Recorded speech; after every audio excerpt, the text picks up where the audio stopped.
This is Dan of Vagabond Buddha, the best graffiti in Medellin, Colombia. This Community 13 graffiti tour was the most impactful experience in Medellin with the most beautiful street art you have ever seen. This is a story about homeless people who squatted on land in the hills above Medellin. People go to see the most beautiful street art in the world and hear a story of a community shunned by society. Community 13 built cardboard houses and lived without city water, electricity, sewer, or police protection for decades. They formed a community to help take care of each other and were eventually attacked by the Medellin police, drug lords, rebels, and vigilantes. They survived all of this for decades and are the most interesting community in Medellin. This is a must-see in Medellin, whether or not you are a fan of graffiti. There are two tours you can take. We took the large group donation tour, which had about 30 people. There's also a smaller paid group tour, which I think I would take if I could do it again. There are links to both tours in the notes below this YouTube video, or you can just Google Vagabond Buddha Community 13 Medellin to find links on our webpage. I thought I was going on a fascinating graffiti tour. Instead, I learned a likely possible future for humanity. I saw no future for humanity until today. Let me explain. You see, I read about software inventions. Software has begun to monitor itself and make improvements to itself as it runs. That means that software is writing software while it runs. Manufacturing robots made by man are already manufacturing other robots. Artificial intelligence is improving rapidly and can already simultaneously beat 500 humans in game theory. If you integrate these advancements in software, AI, and robotics, you'll understand that massive human unemployment is on the way. Robots will be doing 80% of the jobs within 20 years. Robots will be asking us how to improve the services they provide to us, and will be making themselves better when we answer. And they will share how to do things better with other robots as fast as packets move on the internet. Other robots will be using statistics to identify new features and make robots that perform these new activities. Robots will be designing and building other more sophisticated robots of different shapes and sizes 24 hours a day. They will perform more and more sophisticated activities, increasing quality every year. The speed of new services and improvements will be astonishing. Intelligent, computerized robots will be doing your job better than you, while they improve themselves constantly. Yes, even your job. Robots will be the perfect employee. There is a silence happening right now in technically educated society about the future. Only a few people that understand are talking about it. The next economic wave will bring mass unemployment of humans. Robots will be a novelty at first. They will start appearing around you within a few years. Eventually they will become good at everything and take most of the jobs. Do you remember when computers were expensive? Computers are getting cheaper every day because of a market cycle called commoditization. Robots will become commoditized also. Eventually they'll be so cheap you will own a few, probably before you lose your job. Your computer will be inside a robot. You will talk to it and it will work so fast it won't make sense for you to type anymore. You will speak, it will do the work and report back to you or display results on a large screen near you as it discusses the results of the project you assigned. It will walk around with you and do everything you ask. Robots will work 24 hours a day for free once you buy them. They will receive no salary, no health care, and no vacations. They will have no human rights. Their only time off will be for mechanical maintenance, which will be less than 24 hours per year. They won't complain. Some will have synthetic skin and sexual organs and will be in the mood all day. They would be mechanical slaves. They will prepare and serve you dinner and sit and chat with you if you please. At first, the public will be okay with having robots do certain jobs around them. The public will be able to pay much less for robotic services. If a robot cuts your hair or delivers your groceries for $5, people won't see the dangers. At parties, you will hear people say, "These menial jobs don't threaten our information society." They will be excited about the novelty. I saved $20 on a haircut while I chatted with an intelligent robot about current political events. She told me her name was Susan, and she is donating $1 of every haircut to save the Brazilian rainforest. But when artificial intelligence beats human hedge fund managers by 10 points every year for several years in a row, who will give their money to humans? It will be a gradual change. Early reports will be that 20% of humans are unemployed. When their savings and the goodwill of family runs dry, many of the unemployed will go homeless. They will be walking around your neighborhood, hungry, possibly angry. Later, 2 or 3 times that many people will be unemployed or homeless. It may take decades to restructure the economy, and there might be violence and political upheaval. The new economy is on the way. A political party will promise to stop robots from taking jobs. A human employment political movement will take hold in many countries, but not everywhere. Politicians will make promises, but economic reality will build them second homes on the beach from the donations they receive from the powerful. Business will have less trouble and increased profits with robots. In countries where the powerful are able to influence the political process, robots will take more jobs.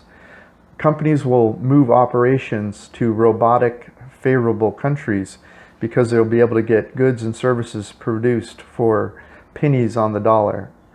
This will be the second wave of outsourcing, from people to robots. Unemployment will be the highest in countries where the few control the military. This sort of political upheaval will require military control.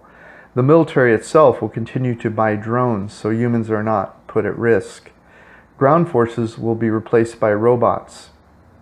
Even in countries where human employment political movement is strong, unemployment is likely to be high. The cost of goods and services produced by humans will be too high to compete in global environments.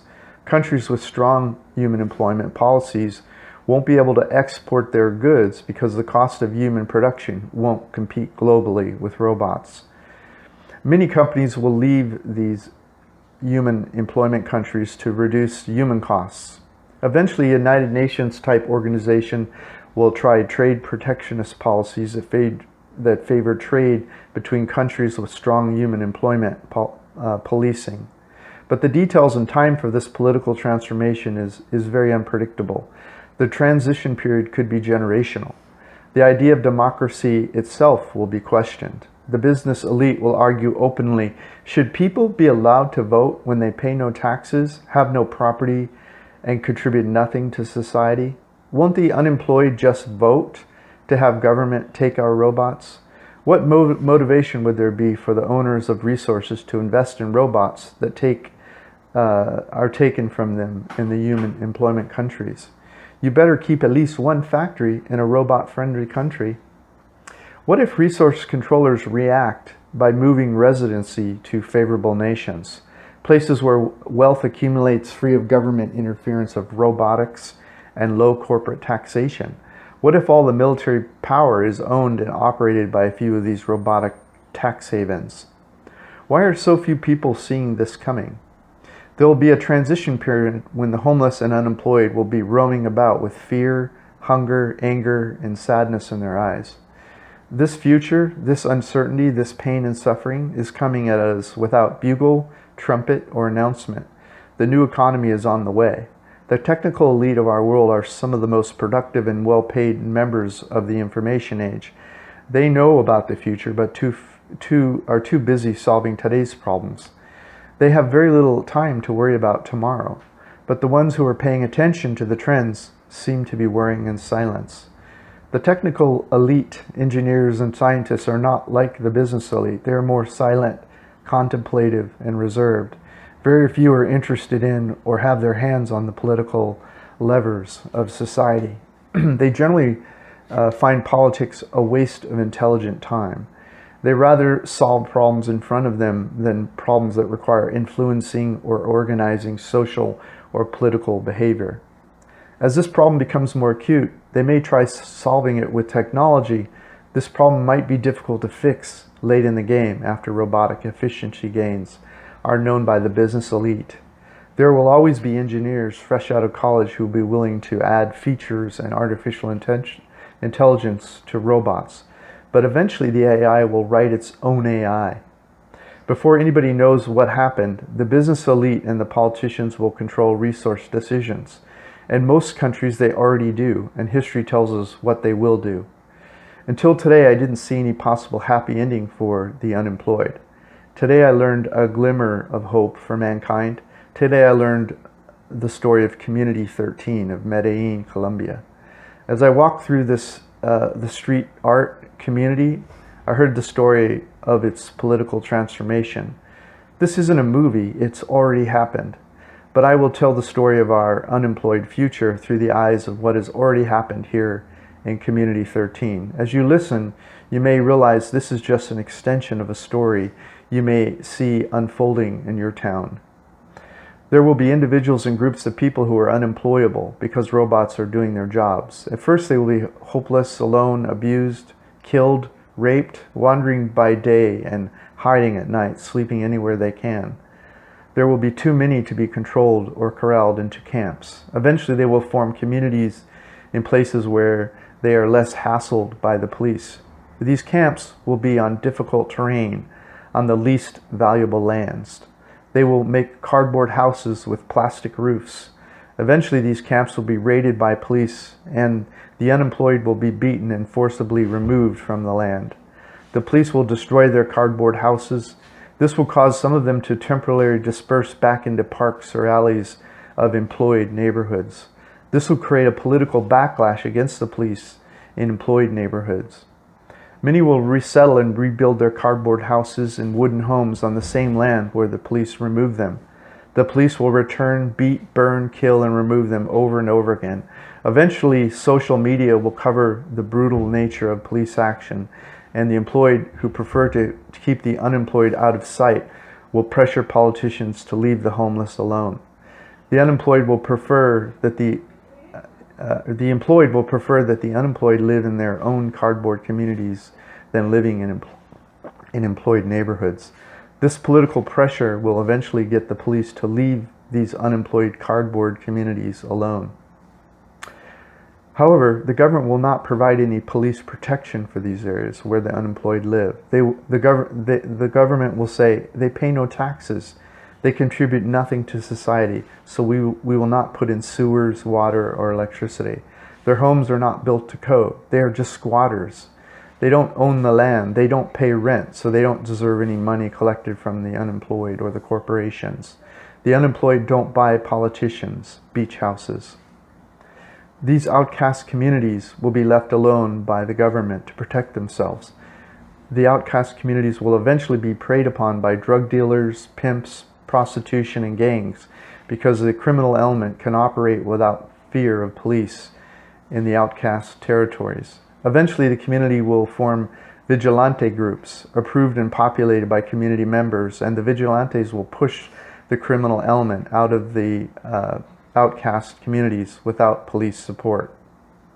These communities themselves will see themselves as free nation states within a larger community. The vigilantes will eventually see themselves separate from the outcast community and start charging people and businesses in the community for protection. The vigilantes will reason that they can charge the community for protection to feed their family. The vigilantes will prey on the outcast community. Once the vigilantes are corrupt, gangs will form alliances with the vigilantes, so the gangs can sell drugs, kill rivals freely, offer prostitution and other criminal activity without being bothered by the government police. The gangs will pay the vigilantes to protect the criminal enterprise in the outcast community. Eventually, rival gangs will form, and the outcast community will be split into territories controlled by various gangs. The gangs will war with each other within the outcast territory to establish boundaries. Guerrilla factions within the outcast community will develop that try to push the now criminal gang vigilante alliances out of the outcast community. The guerrilla groups and gang vigilante groups will get more and more violent until the government eventually tries to send the police or military into the outcast community territory to control the killing. At first, the government forces will be no match for the passions of guerrilla groups and gang vigilantes. But eventually the gangs and the guerrilla leaders are assassinated and jailed. The streets of the OC outcast community will appear quiet for a bit under government police control, but the peace will end quickly. People in the outcast community will begin to disappear without a trial or even facing their accuser. People who live in the outcast community will be gathered and silently executed by government forces. Some of these people will disappear just because a neighbor in the outcast community didn't like them and reported non-existent criminal activity to the police. These people will be taken silently and executed without ever even knowing their alleged crimes. Outcast citizens won't have the rights of employed citizens. Eventually, the government's improper behavior in the outcast community will come to the attention of the public. The police and the government oversight will be ridiculed and shamed by society. The outcast community will begin to be treated with respect. The outcast communities will tell the stories of how the employed society mistreated them for 50 to 100 years. The outcast community will become a success story for the entire country to respect, where the human condition eventually thrived under the most inhumane conditions. Eventually, the shame and embarrassment of an unjust society falls on the shoulders of the oppressor. This is the story of Community 13 of Medellin, Colombia. Society did too little, too late, because it blamed the victims of a corrupt government instead of creating an employed middle class via education and training. How do you think this problem should be solved? Please leave a comment below. If you've enjoyed this video, please click like or leave a comment below. Click subscribe below or share this video with your friends on social media. To learn more about how I have traveled the planet for 10 years without having a normal job, please visit vagabondbuddha.com. This is Dan from Vagabond Buddha. The world is your home. What time will you be home for dinner?